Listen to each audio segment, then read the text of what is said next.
He was just a single father fixing his truck on the side of a snowy road. Until a stranger with a child and a broken past changed everything. If stories like this move you, real, raw, and full of quiet hope, hit like, and don't forget to subscribe. We've got more where this came from. Stories that don't just pass through your screen, they stay in your heart. The wind cut low across the frozen two-lane road, whispering through skeletal trees and rattling the rusted mailbox posts like old bones. Elliot Harper knelt beside his truck, his gloved hands numb and stiff, fumbling with the corroded battery terminals. The engine wouldn't turn over. Third morning this week. Same sound, a hollow click, then nothing. His breath fogged up the inside of his glasses as he exhaled hard, squinting against the mid-January glare. The sun was just a dull smear behind thick clouds. Snow flurries scattered across the asphalt like lost feathers. Beside him, the hood of the truck groaned in the wind. Jamie sat curled up in the passenger seat, barely visible through the frost-covered window, wrapped in a patchy wool blanket Elliot's late wife had knit years ago. 8 years old, quiet as snow. He hadn't said a word all morning, but his eyes tracked every move Elliot made. Watching. Always watching. Elliot muttered under his breath and yanked the cables free. He didn't curse anymore, not since Jamie had started repeating things. He closed the hood, brushed off his knees and looked around. No cars, no motion, just the cold stretching all the way to the gray horizon. Then, headlights. He turned. A black Bentley, polished, expensive, out of place like a swan in a snowbank, slid slowly toward them and stopped with a hiss of tires. For a second, nothing happened. Just the quiet hum of the idling engine and the hiss of the wind. The driver's door opened. A woman stepped out, shielding her eyes. Long coat. Pale hair pulled into a low bun. Beneath the coat, a little girl clung to her leg, burying her face in the fabric. Elliot straightened, instantly wary. Bentleys didn't usually belong to people needing help, at least not the kind of help he knew how to give. "Hi," she said, voice tight, edged with something that wasn't fear, exactly, but close. I think the battery's dead. I saw you with the hood open. Could you help us just to jump the car?" Her eyes flicked between Elliot and the truck behind him. Her hand rested gently on the girl's head. The child peeked out, big brown eyes, red nose, pink boots half covered in road slush. Elliot hesitated. It wasn't the first time a stranger had asked for help. The last one cost him everything. His shop, his savings, nearly custody of Jamie. The town forgave slow but never forgot. He'd learned to say no quickly, but then Jamie opened the passenger door and stepped out. He didn't speak, just looked up at the girl, then at Elliot. No judgment, no pressure, just recognition. The kind that cuts through grown-up logic like a hot knife. "They're cold," Jamie said softly. Elliot looked back at the woman. She was doing her best not to shiver, but the wind pushed her coat tight around thin shoulders. The little girl's cheeks were blotched red. He sighed. "Yeah, all right, pop the hood." The woman nodded quickly, fumbling for the latch. The jumper cables were tangled in the back seat under a toolbox and a bag of dry cereal. Elliot worked in silence, glancing once at her license plate. No state, just a dealer tag. The hood popped, and a swirl of steam lifted from the engine block. "Don't touch anything," he said gruffly. "Cars like this have sensors all over. One wrong move and it's $1,000 repair." She stepped back with a small nod. "Sorry. I've never... Doesn't matter." He hooked up the cables, turned the key in. His truck and the Bentley roared to life on the second try. The child flinched at the sound, clutching her mother's hand tighter. Elliot watched her, something catching in his chest he didn't expect. The woman turned to him, her expression thawing. "Thank you, really. Do you know if there's a motel nearby?" Elliot raised an eyebrow. "You drove a Bentley into this part of Maine and didn't plan a place to stay?" "I didn't exactly plan any of this," she said, then winced, as if she'd said too much. Elliot stared at her a long moment, reading between words like he did when sanding wood, looking for splinters. "There's a place," he said finally. "Not a motel, just an old house. It's dry, there's a stove." She blinked. "Would it be too much trouble if—" "Follow me." Elliot cut her off. "It's 5 minutes out." She nodded quickly, then reached back to buckle the girl into the car. Elliot watched her hands. Steady now, more out of necessity than calm. He walked back to his truck, slid into the front seat. Jamie didn't ask any questions, just looked at him and pulled the blanket up again. They drove in silence. The two vehicles moved down the frost-bitten road like ghosts, past bare trees, shuttered windows, old picket fences leaning into time. The kind of road where people didn't get lost unless they wanted to be. By the time they reached the house, a small, weather-worn thing tucked behind a sagging maple, the sky had begun to darken. The old porch creaked under Elliot's boots as he unlocked the front door. He looked back just once. The woman was lifting her daughter from the car, her breath a soft cloud, her eyes scanning the unfamiliar place with the caution of someone who'd been hunted before. Elliot held the door open. She stepped inside, child in arms. He followed and closed it behind them. Neither of them knew yet that they had just walked into each other's second chance. The house smelled of old pine and thyme. A draft weaved under the door frames like a stray dog, and the floorboards creaked with every step, as if remembering footsteps from years ago. The walls held the color of a life that had long since faded, peeling cream paint, scuff marks at knee height, a spiderweb in the corner where the living room met the narrow hall. Elliot dropped a log into the wood stove and lit a match. The fire sputtered at first, then caught with a reluctant glow. Heat crept into the room slowly like someone unsure of being welcome. "Sit anywhere," Elliot muttered. "There's not much, but it's warm." Clara hovered just inside the doorway, holding her daughter like a question mark. The girl's face was pressed into her neck, her fingers tangled in the collar of her coat. Jamie climbed onto the couch without a word. It sagged under his weight, not because he was heavy, but because the years had worn the springs thin. He looked up at the woman and the girl, then scooted over, leaving space. Clara hesitated for a beat. Then she walked slowly toward the couch and sat down, Ellie on her lap. The little girl blinked at the room with wide, tired eyes, her cheeks still flushed from the cold. Elliot poked at the fire, watching the flames catch and curl. There was something about the silence in that room. Not awkward, exactly. More like unfamiliar, like each of them had wandered into someone else's memory. "Thank you," Clara said finally. Her voice was soft, but it filled the room. "For helping, for letting us in." Elliot didn't look at her. "It's fine." She opened her mouth to say something else, then closed it. Jamie picked at a loose thread on the blanket. Ellie leaned against her mother's chest, already half asleep. Elliot stood and nodded toward the back hallway. "There's a spare room down there. Used to be my office, got a bed. Not much else." Clara's gaze followed his gesture, but she didn't move yet. Her body was still tense, like she hadn't allowed herself to exhale in days. Elliot cleared his throat. "Bathrooms across the hall, pipes moan when it's cold, don't be alarmed." Still no reply. Just a small nod. He hated how stiff his voice sounded, how his words dropped like bricks instead of bridges. He used to be good with people once, before everything burned down. Jamie yawned and pulled his blanket tighter. Elliot glanced at him.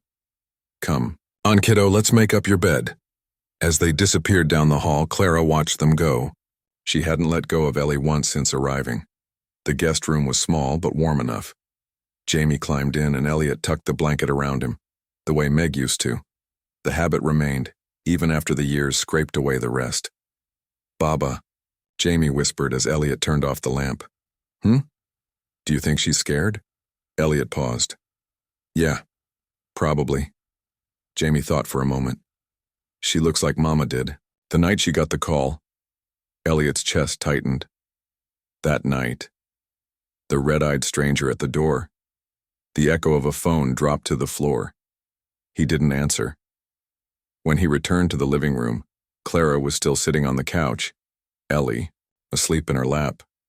"You sure you don't want the room?" he asked. "That couch'll murder your back." Clara looked up at him, eyes rimmed red. She was holding it in, barely. "I don't like closing doors." Elliot blinked. "What?" She looked away. "I can't sleep in rooms with doors shut, not all the way." He nodded slowly. Didn't push. He didn't need to know the details. Sometimes pain carried its own shape, recognizable in others, like a shadow you'd once walked beside. "You can leave it cracked," he said quietly. "Nobody'll bother you here." She gave him a small, broken smile. The kind that says, "Thank you," without trusting it yet. He turned off the main light, letting the fire cast its soft gold across the room. Then he disappeared into his own room, shutting the door with a faint click. And yet, he couldn't sleep. Not because of noise, but because something in that house had shifted. A presence. A question. A quiet hum in the walls that hadn't been there before. At 2:13 a.m., Elliot sat at the edge of his bed, listening, the crackle of the fire, the occasional creak of wood, the wind outside. And then, the smallest sound. A child coughing. He stood, padded to the hallway. The door to the guest room was ajar just as she'd left it. From inside, he heard her voice. Low, soothing, singing something in a language he didn't recognize. A lullaby, maybe. Ellie stopped coughing. Silence returned. Elliot leaned against the wall. That sound. That song. That small life under his roof. It scared him. How it stirred something he thought long buried. Tomorrow, he told himself. Tomorrow they'd go their way, and he'd go his. Just one night. Just a flat tire and a little help. But he knew, deep in the place beneath the logic and scars, that the moment he'd said, "Follow me," something had already changed. The door wasn't closed anymore. Not really. The next morning came gray and slow, as if the sun itself wasn't sure it wanted to rise. A low mist hung over the woods behind the house, and the air held that damp chill that crept into the bones, even indoors. Elliot stood in the kitchen, staring into the cracked enamel of the old coffee pot as it sputtered and hissed. The smell of cheap grounds filled the room, bitter, familiar. He leaned against the counter, arms crossed, waiting for something that wasn't coming. Behind him, the floor creaked. He turned. Clara stood in the doorway, wrapped in a worn flannel blanket he didn't remember offering. Her hair was tied back, loosely, and dark circles framed her eyes. Ellie wasn't with her. "Morning," she said, voice gravelly from sleep. Elliot nodded. "Coffee?" She hesitated, as if she wasn't sure whether the offer included her, then nodded. "Yeah, thanks." He poured her a mug and set it down at the table without a word. She sat, cupping it with both hands as if it were a small fire she didn't want to lose. They didn't talk for a while. Only the wind rattled the windows and the old clock on the shelf ticked like a heartbeat too slow. "I can cook something," Clara offered eventually. "If you have eggs or—" "There's bread," Elliot said. "It's not fresh, but it's bread." She smiled faintly. "I've made worse work." He didn't answer, just turned to grab a knife, and then it happened. The table leg cracked. It was a sound Elliot knew well, dry wood giving way under pressure. One of the front legs buckled slightly, sending the mug Clara had set down rocking toward the edge. He caught it just in time. "Sorry," she said instinctively, reaching out as if to help. "It's not you," Elliot muttered. "This table's been threatening to die for 5 years." He bent down to inspect the damage. The leg had splintered, near the joint. Same place it cracked after the fire when he hauled it out of the ashes and refused to throw it away. Meg had bought this table. She'd picked it because it reminded her of the one in her grandparents' kitchen. After she died, Elliot couldn't bring himself to replace it. Clara knelt beside him, looking at the crack. "I could hold it steady," she said softly, "if you want to fix it." Elliot gave her a look, cautious, but not unkind, then nodded. He went to the small shed out back and returned with a toolbox. The cold bit into his knuckles as he worked, hands remembering what they used to do without needing permission from his brain. Clara held the leg in place as he tightened the bracket. Her hands were smaller than Meg's. Warmer. Her fingers brushed, his once. Neither of them said anything, but the contact lingered like breath on glass. "There," he said finally, wiping sawdust on his jeans. "It'll hold. For now," she added. He smirked. That's all anything does. Back in the kitchen, the bread was toasting. Jamie had shuffled in, hair sticking up in all directions, rubbing his eyes. Ellie patted in behind him, holding a stuffed bear by one arm. The kids didn't say much, but they sat together without awkwardness. Like they'd decided in some quiet child way that whatever this was, it was safe, at least for now. Elliot watched as Clara spread butter on toast.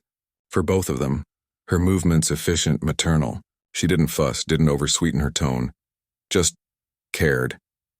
"You have family?" he asked suddenly, the question surprising even himself. Clara paused mid-slice. "Not really," she said after a moment. "My mother passed. My sister, we haven't spoken in years." He waited for more, but she didn't offer it.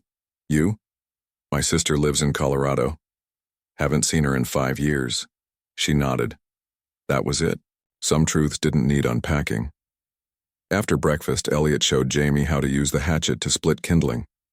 Clara washed the dishes. Ellie sat on the floor with crayons Jamie had pulled from an old box. It was a strange kind of morning. Quiet, ordinary, almost too gentle. Elliot felt the edges of it like a man walking through a dream, afraid to trust what his senses told him. Later, Clara stepped out to call someone, or pretend to. He didn't ask. He stood by the window and watched her from a distance, pacing the edge of the frost-covered yard, phone pressed to her ear, one arm folded tight against her chest. She wasn't just hiding. She was running from something. That night, after the kids had gone to bed, Clara stayed at the table with Elliot, the repaired leg held steady beneath them. He worked a small piece of pine, carving it absently with a pocket knife. "Were you always a carpenter?" she asked. "Was a furniture maker," he said. "Had a shop. Burned down 6 years ago." "Insurance?" "Didn't cover what mattered." She looked at him. Really looked. "I'm sorry," he shrugged. "Jamie's all that matters now." "Do you ever miss it?" she asked. "The fire? No. The making?" "Yeah." She traced her finger along the grain of the table. "You made this?" "No. My wife bought it." He paused. "But I keep it from falling apart." Clara's eyes softened. She leaned back and whispered almost to herself, "I know that feeling." Elliot didn't respond, but he stayed at the table long after she went to bed, his hands resting lightly on the wood as if holding something in place. Not because it was fixed, but because it still mattered. The snow came hard that night. By morning, the world outside had turned white and still. Trees bent under the weight of it, and the road out of town was now a soft, unbroken sheet. No tracks, no sounds. Just the hush that winter brings when it wants you to stop moving. Elliot stood on the porch, coffee in hand, staring into the muffled quiet. The cold bit at his face, but he stayed there anyway. The stillness felt honest, uncomplicated. Behind him, the house creaked awake. Jamie's voice echoed down the hall, Ellie giggling in reply. The scent of cinnamon drifted from the kitchen, warm and sudden. He turned, surprised. Clara stood at the stove, sleeves rolled halfway up her arms, carefully flipping something on the skillet. "French toast," she said when she caught him looking. "The bread was stale, so I figured." Elliot nodded. "Smells good." He stepped into the kitchen, his boots thudding softly on the wood floor. She moved with a quiet efficiency, not showy but sure, like someone who'd once known how to make a house feel like home. He reached for a plate to help, and as he set it on the table, her sleeve slid higher. Just for a moment, a small, pale mark. Jagged, circular, faint, but undeniable. He looked up quickly. She didn't notice or pretended not to. She just kept moving, placing toast on a plate for Ellie, who was already at the table swinging her legs and humming. Jamie leaned over to pour syrup carefully, as if the entire balance of the morning depended on it, but Elliot's gaze kept drifting back. The scar was old. Years, maybe. Not from a kitchen accident, not from a fall. It was the kind of scar that came from pressure and pain, applied deliberately. The kind a man might leave behind when he wanted to leave more than bruises. He didn't ask. Later, after, the kids ran off to play in the living room with a box of mismatched toys Elliot had pulled from the attic. He stayed behind to dry dishes while Clara washed. "You don't have to help," she said. "I know," he replied. "Doesn't mean I won't." They worked in silence. Comfortable almost. The kind of quiet that means two people don't need to fill the space with noise. She reached across him to set down a dish, and again her sleeve fell back. This time she saw where he was looking. Her hand froze. She pulled the sleeve down slowly, deliberately, and turned off the faucet. "I wasn't clumsy," she said, her voice low, clear. "That's not how I got it." Elliot dried his hands. On a towel, but didn't look up. "I figured." There was another long pause. Then she leaned against the counter, facing him but not quite meeting his eyes. His name was Andrew. We were married 5 years. On paper, it was perfect. White teeth, tailored suits, private jets. But behind closed doors. She swallowed. He didn't hit me, not with fists. That would have been too easy. He used shame, silence, money. Made me believe I was lucky to have him, that no one else would want the wreck I'd become. Elliot leaned back, folding the towel into neat, tight squares. His chest felt heavier with every word. "One night," she continued, "I pushed back. Told him I wanted a divorce. That I'd take Ellie and leave. He smiled. Said, 'You can try.' And then he held my arm over the edge of the stove. Her voice didn't crack. That made it worse. I didn't scream," she said. "I just stared at him. And when it was over, I didn't run. Not yet. Because if I did, he'd win again. So I waited. I planned.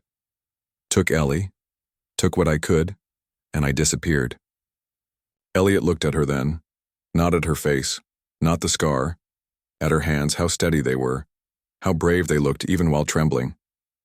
"You told the police?" She nodded. "Didn't matter. His lawyers told a different story.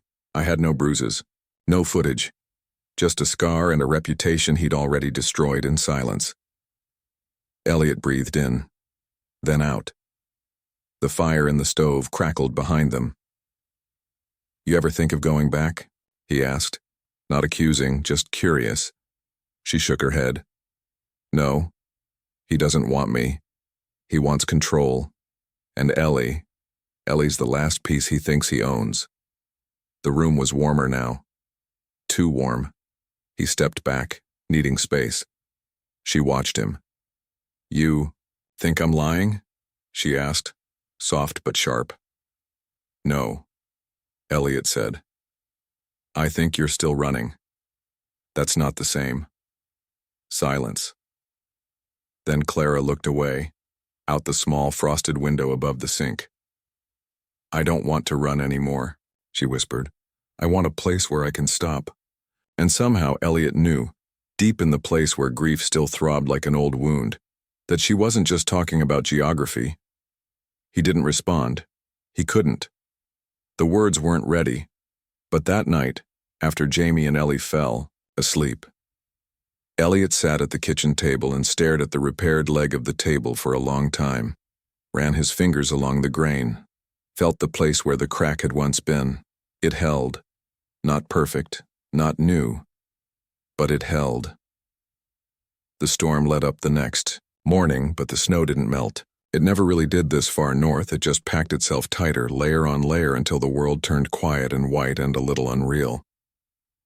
Clara stood at the back window, a mug of tea cupped in her hands, watching the kids chase each other, in the yard, their breath fogging in the cold, their laughter sharp and bright against the muffled stillness.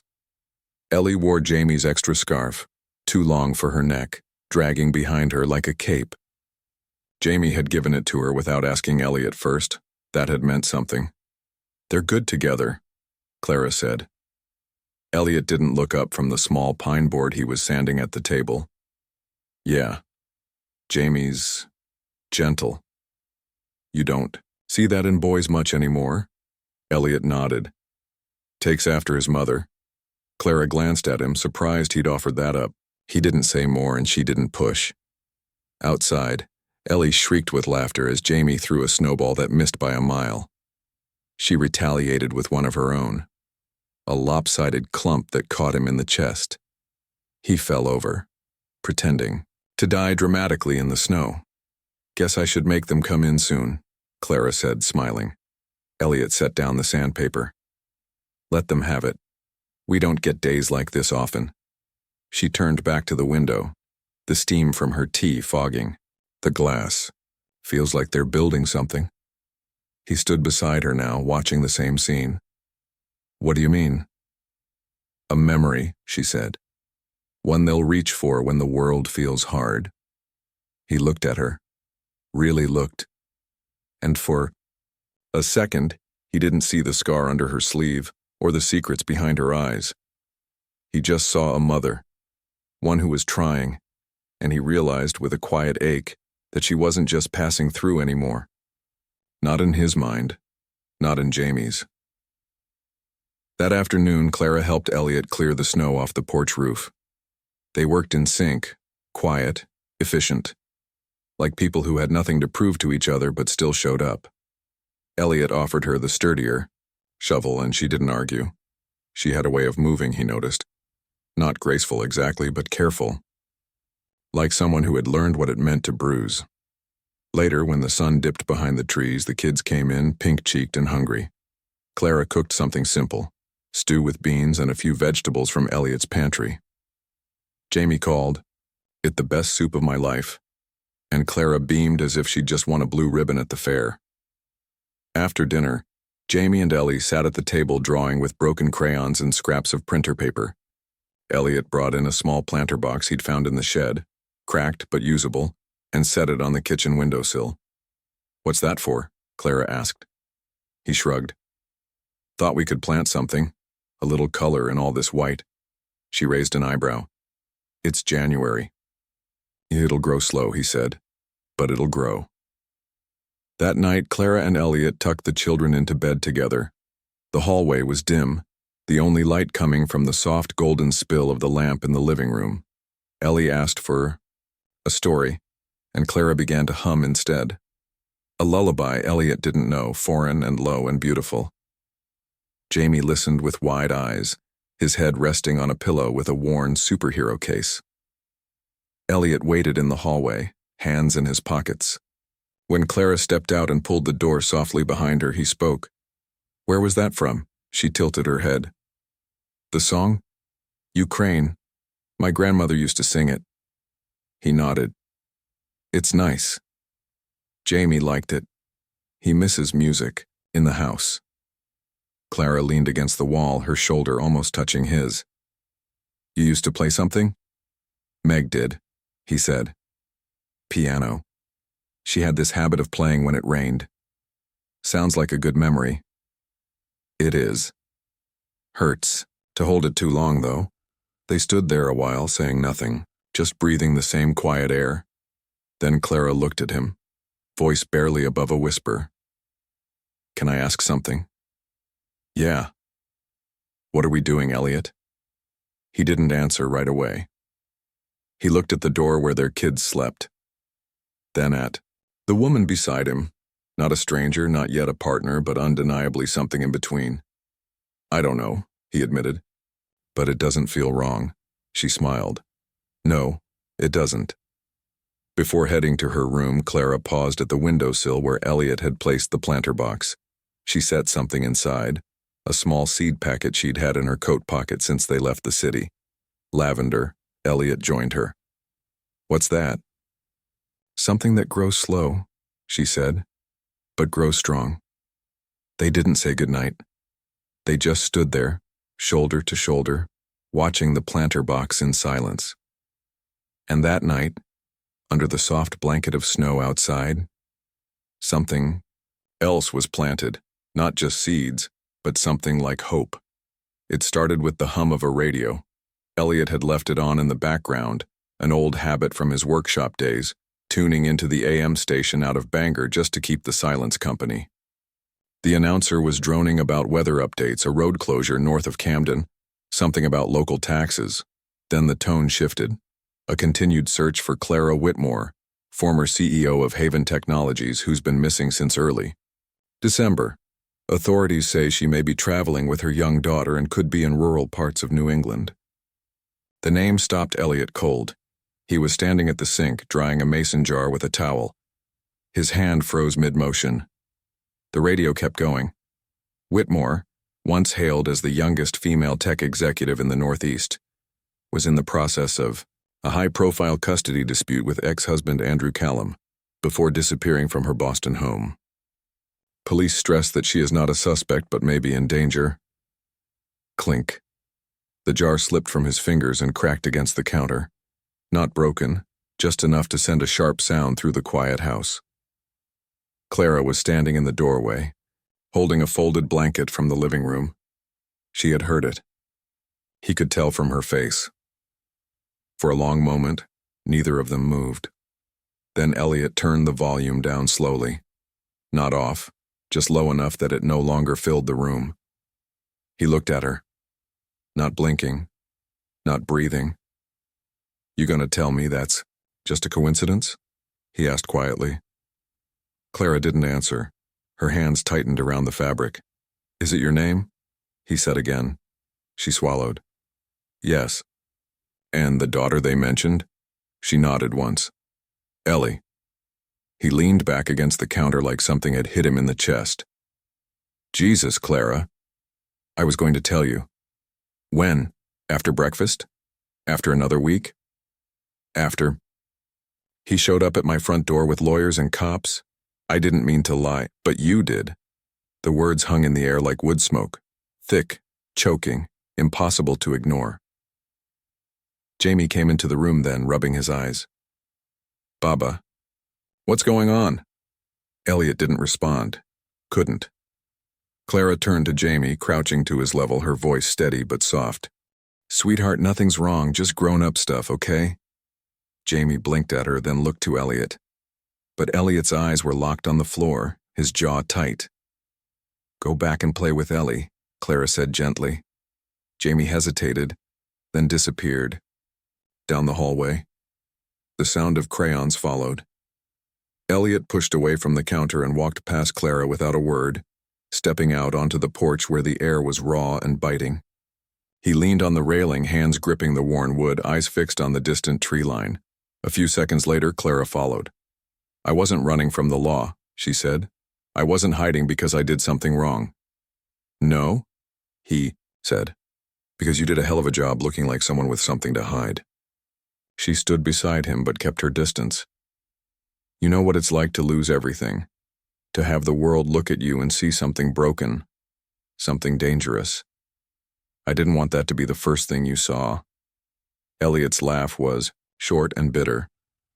"So you figured the truth could wait until it was convenient. I figured I'd tell you once I knew we were safe. You think we're safe here now?"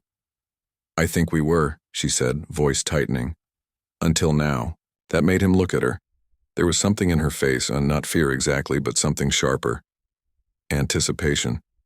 She wasn't just worried the past would find her. She knew it would. She'd always known. "You think he's coming?" Elliot asked. She nodded. "If he hears the report, and he will, he'll come." He turned away, ran a hand through his hair. "I've got a kid here, Clara. You understand that? You've put him in the middle of something I didn't want to involve anyone, but I had no choice. I didn't want Ellie growing up afraid of her father." Elliot looked back toward the house. The windows glowed faintly from the kitchen light, where Jamie and Ellie sat coloring, unaware of the cracks forming in the ground beneath them. "You should leave," he said finally. Clara didn't flinch. "Where would I go?" "Anywhere, but here." Silence. Then softly, "Would you have turned us away that first day if you'd known who I was?" He didn't answer. "I didn't think so," she said. "Because you're not that kind of man." He looked at her, really looked. For the first time since Meg died, Elliot felt his instincts blur. Right and wrong no longer lived on opposite ends of the scale. Everything was gray, muddy, human. Clara's eyes were steady. No tears. No pleading. Just truth. "I didn't want your help," she said. "I didn't want anyone's, but you gave it, and I didn't run. Not this time." Elliot leaned back against the porch post. The cold sank through his coat, but he didn't care. "I don't know what I'm supposed to do with all this," he said.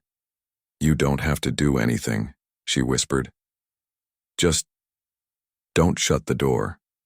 They stood in the snow-thick quiet for a while. No more words, just breathing. Inside, Ellie and Jamie laughed, a sound too light for a world this heavy. And Elliot, without meaning to, glanced back through the window at the table with the repaired leg. It had held, even under pressure. But would it still, if the storm came back? It happened just after dusk. The sun had barely dipped behind the trees when headlights appeared down the road. Too bright, too deliberate. They didn't roll in like someone lost. They arrived with purpose. Slow. Heavy. Elliot stood on the porch, arms crossed, his breath a white cloud in the bluing air. Clara stepped up beside him. She didn't speak. She didn't need to. Her entire body had stiffened, eyes locked on the black SUV pulling to a stop at the end of the driveway. The engine cut. Silence bloomed. Then, the door opened. Andrew Callum stepped out. He looked nothing like Elliot expected. No cartoon villain. Just polished shoes crunching snow. A coat that probably cost more than Elliot's truck. A face that had spent a lifetime getting its way, and didn't look like it had heard the word no in years. Clara froze. Not out of fear, but something deeper. Older. That instinct of a hunted animal who's tired of running. "Stay here," Elliot said. "No," Clara replied, voice low. "I want him to see me standing." Elliot looked at her. For the first time he truly saw her, not as someone broken, but someone who had learned to hold herself upright through sheer force of will. The man approached, hands bare, casual, calculated. "Clara," he said, like a greeting worn thin. Elliot stepped down first, putting himself between them. "You're not welcome here," he said, flat and steady. Andrew gave him a dismissive glance. "And you are?" "Her protection." Andrew smiled. Small, tight. "You don't know what you're involving yourself in, friend." "I know enough," Elliot said. "Now turn around." "Ellie is my daughter," Andrew said, turning. His attention back to Clara. "And you took her. You made me look like a lunatic in front of a court, in front of investors. In front of anyone who couldn't be bought," Clara cut in. "Which isn't many." "You have no legal custody," Andrew said. "You don't have a court order. You don't have anything but a sob story. And a scar," Clara said quietly. "You remember that, Andrew?" His jaw ticked, just slightly. And then, there it was. The mask cracked. "You think hiding out in this dump with some handyman makes you safe?" Elliot didn't flinch. "She is safe." Andrew took a step forward. Elliot moved too. One deliberate step down the porch and into his space. "You come 1 inch closer to her or those kids," Elliot said, voice low, "and I swear to God, I'll put you in the ground. And I won't regret it." The air around them changed, dense and unmoving. The old pines groaned in the wind, but the world between these two men was still. Andrew scoffed. "You'd go to jail for her?" "I've already been through hell," Elliot said. Prison would be quiet. Inside, Jamie and Ellie pressed their faces to the window, watching. Sheriff Bill pulled up in his cruiser not 5 minutes later. He got out slow, calm, but not careless. "Evening," he called. "Someone want to explain why I got a call from..." A Boston lawyer about a missing child in a house in my county? Andrew raised his hand. That would be me, officer. I'm here to collect my daughter. Bill turned to Elliot. Anything you want to say? Elliot nodded. He's threatening them. No court order, no custody enforcement, just intimidation. Bill looked between them, then at Clara. Ma'am? Clara stepped forward, her chin high. Everything I've told you is true. I left because I was unsafe, and I have documentation, affidavits, photos. I can send it all. Bill nodded. I believe you, Andrew snapped. This is kidnapping. No, Bill said, his voice harder now. This is a family matter, and unless you can present a warrant or a court order, you're trespassing on private property. Andrew's voice dropped to a dangerous pitch. You'll regret this. Bill stepped closer. I grew up here, son. You think you can bring money and suits and scare us into forgetting who we protect? Elliot looked over at Clara. She was trembling, but still standing. Get back in your car, Elliot said, and don't come back. Andrew stared him down for a long, tense beat. Then, he turned, got in his SUV, slammed the door. The tires spun, kicked snow, then the vehicle disappeared down the road. Silence. Just the wind again. Clara exhaled, like she'd been holding her breath for 10 years. Bill tipped his hat. I'll file a report. Lock the doors. He might come back. When the cruiser pulled away, Elliot walked back up the porch. Jamie opened the door, face pale. Baba? Elliot crouched. It's all right now, he's gone. Jamie looked past him. You were shaking. Yeah, Elliot admitted. But I wasn't afraid. Inside, Clara sat at the kitchen table. Her hands trembled slightly. Elliot stood in the doorway for a second, watching her, and something rose in his chest. He crossed the room.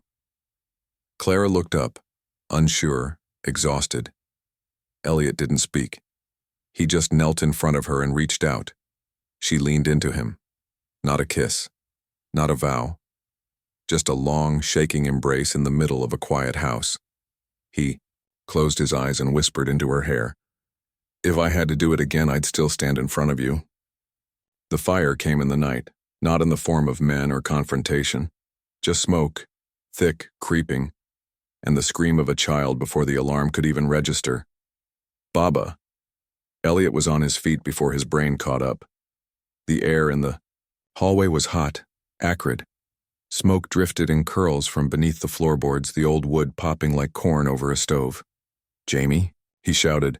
I got him. Clara's voice cut through the haze. She was carrying both children, barefoot, coughing.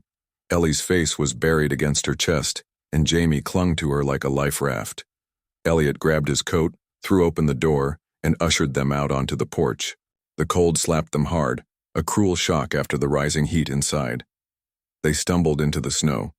The flames hadn't broken through yet, but the smoke was thick. Too thick for an accident.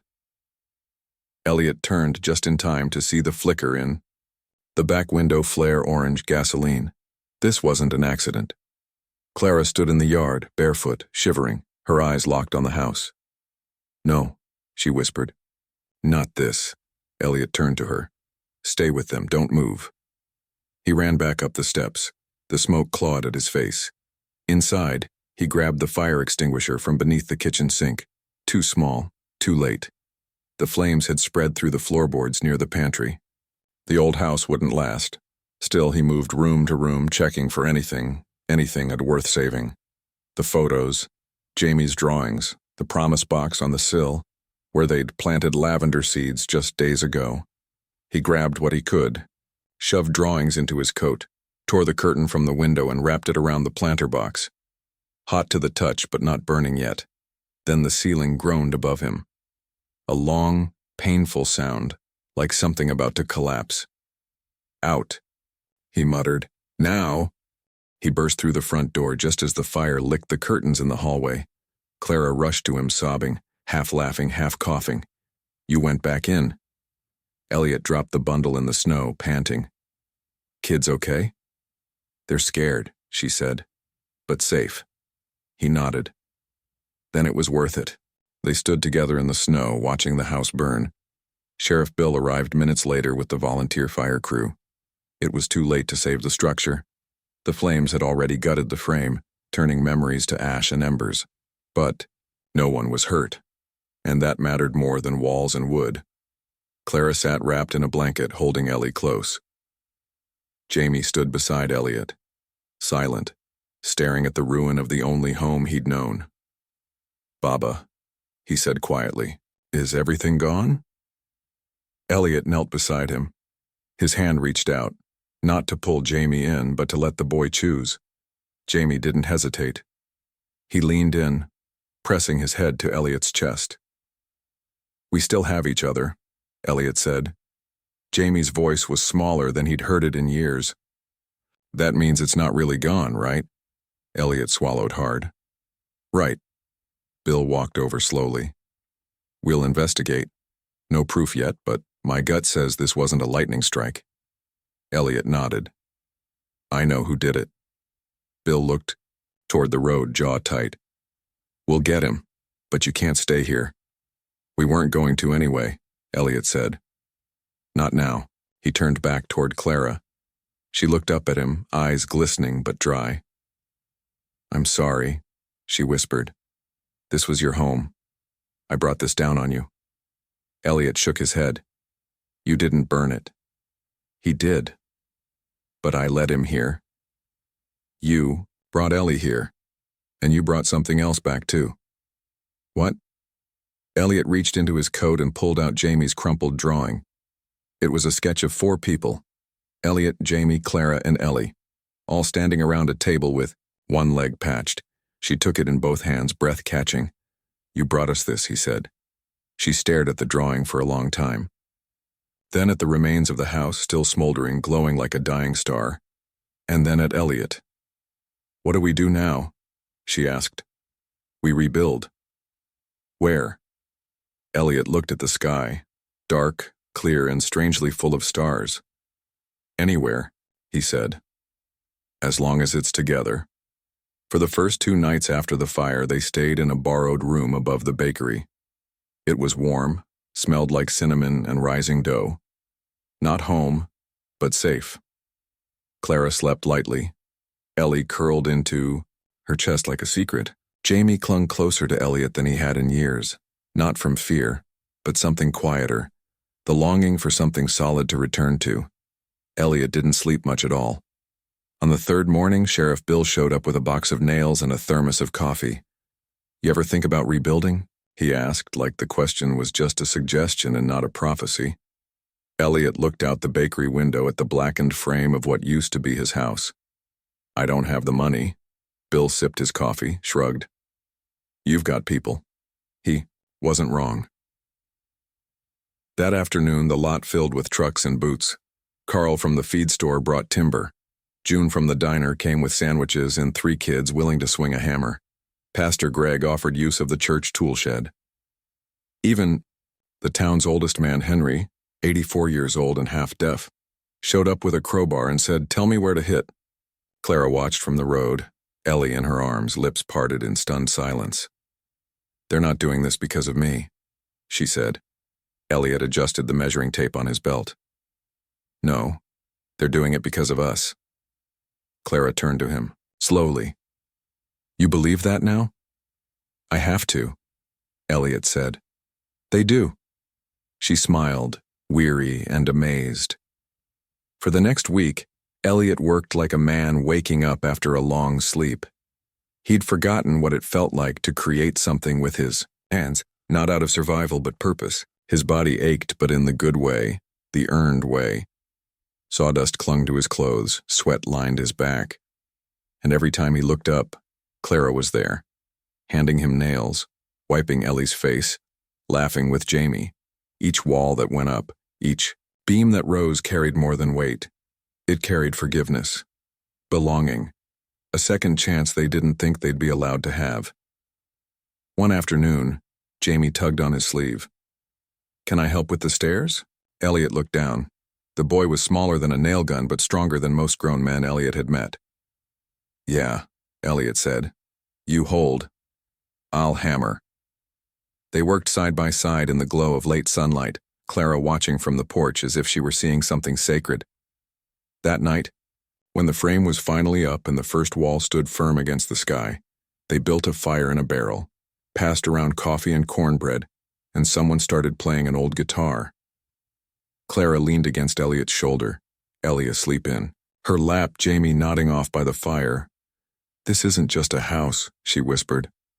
"No," Elliot said. "It's a promise." She looked up at him. "That we won't run?" "That we won't run," he echoed. Then he reached into the bag he kept beside the new tool chest, the one that held only 3 things: a pocket knife, a folded picture Jamie had drawn, and a small wooden plaque he'd carved quietly at night. When no one was looking, he handed it to Clara. She turned it over. Burned into the grain in Elliot's careful hand were the words, "Promise Tree, where our family begins." Her fingers traced the letters like they were scripture. "I don't know how to thank you," she said. "Don't," he replied. "Just stay." That weekend, they planted the tree, same spot in the backyard, just beside the rubble of the old garden. It was a young maple, the kind that would take years to mature.